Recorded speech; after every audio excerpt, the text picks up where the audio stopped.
Evening, I'm David Scott. With vote totals pouring in tonight for city elections, one of the big races we're focusing on, Mayor of Austin.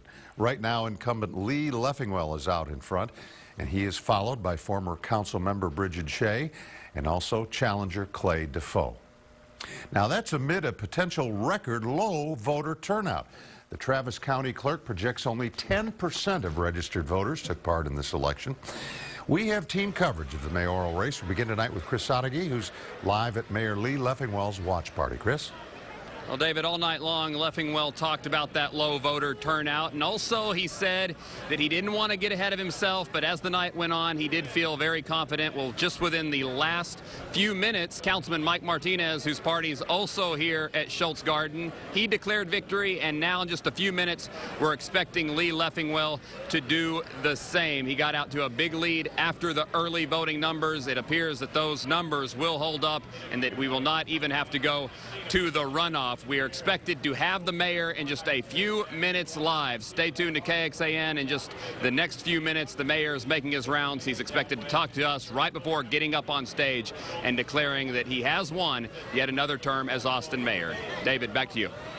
Well, former council member Bridget Shea, who's running against Leffingwell, says the election is not over. KXAN's Omar Lewis is live at her watch party with me. Omar?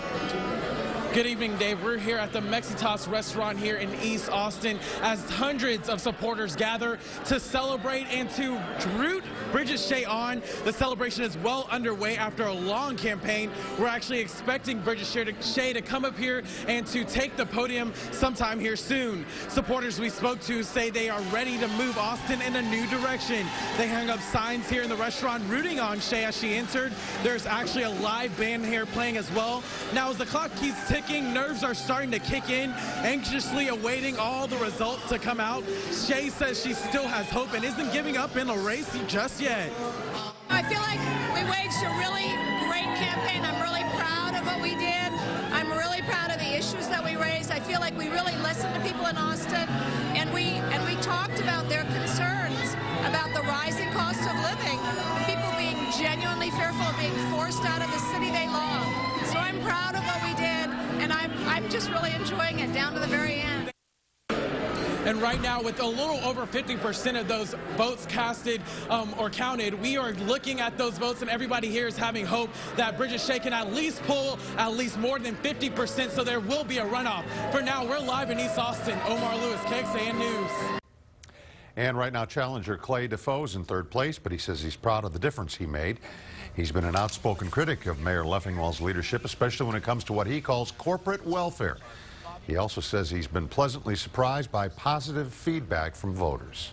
People that really agree with us and appreciate my stance on the corporate welfare, saying no to giving millions of our tax revenue and subsidies away to these major corporations like Formula One and Apple. Defoe's camp is watching election returns at Fado Irish Pub at 4th and Lavaca. We're going to give you a look now at the city council races. First, place 2. Mike Martinez has more than 50% of the votes, so he could avoid a runoff. But challenger Laura Presley is close behind. 7 candidates are running for the place 5 seat, and incumbent Bill Spellman is trying to avoid a runoff as well. Dominic Chavez and Audrey Cannon are his closest challengers. And here's the place 6 race. Not close at all.